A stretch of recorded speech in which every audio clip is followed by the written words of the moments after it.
മൂന്നാമത്തെ കളർ കാണാം, ഒരു യെല്ലോ കളറിലാണ് വന്നേക്കുന്നത്. നമുക്ക് വേണമെന്നുണ്ടെങ്കിൽ ഹൽദിക്കൊക്കെ നമുക്ക് വെയർ ചെയ്യാൻ പറ്റിയൊരു കളറിലാണ് വന്നേക്കുന്നത്. ഇതിന്റെ നെക്ക് വരുന്നത് വീനെക്കിലാണ് വന്നേക്കുന്നത്. ഇതിനകത്ത് സൂം ചെയ്യുമ്പോൾ നല്ലതായിട്ട് ഇതിൻ്റെ വർക്ക് മനസ്സിലാക്കാൻ പറ്റും. അതുപോലെ ഇതിൻ്റെ ഫാബ്രിക് ചിനോൺ ഫാബ്രിക്കിലാണ് വന്നേക്കുന്നത്. അതിൻ്റെ ആ ഒരു ക്വാളിറ്റി നിങ്ങൾക്ക് ഇതിനകത്ത് സൂം ചെയ്യുമ്പോൾ നിങ്ങൾക്ക് മനസ്സിലാവും ഇതിൻ്റെ ഫാബ്രിക് എങ്ങനെയാണ് വന്നേക്കുന്നത് എന്നുള്ളത്. അതുപോലെ ഇതിനകത്ത് കുറച്ച് നെക്കിൽ കൊടുത്തേക്കുന്ന പൈപ്പിംഗ് ബീഡ്സ്, വൈറ്റ് കളറിലെ പൈപ്പിംഗ് ബീഡ്സ് കൊണ്ടുള്ള വർക്കാണ് കൊടുത്തേക്കുന്നത്.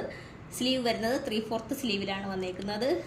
കളർ ഇതിനകത്ത് കറക്റ്റ് നമുക്ക് സൂം ചെയ്യുമ്പോൾ കിട്ടുന്നില്ല, യെല്ലോ കളറാണ്. അപ്പോൾ ഇതിൻ്റെ ഫോട്ടോയും കൂടി എടുത്ത് ഞാൻ ഇട്ടേക്കാം. അപ്പോൾ കറക്റ്റ് കളർ നിങ്ങൾക്ക് മനസ്സിലാകും. ടോപ്പിൻ്റെ ലെങ്ത് വരുന്നത് 47 ഇഞ്ച് ലെങ്തിലാണ് വന്നേക്കുന്നത്. A9 ആണ്, വിത്ത് ലൈനിങ്ങിലാണ് വന്നേക്കുന്നത്. ഇതിൻ്റെ എല്ലാം മീഡിയം മുതൽ XXL സൈസ് വരെയാണ് അവൈലബിൾ ആയിട്ടുള്ളത്. റേറ്റ് വരുന്നത് 699 വന്നേക്കുന്നത്.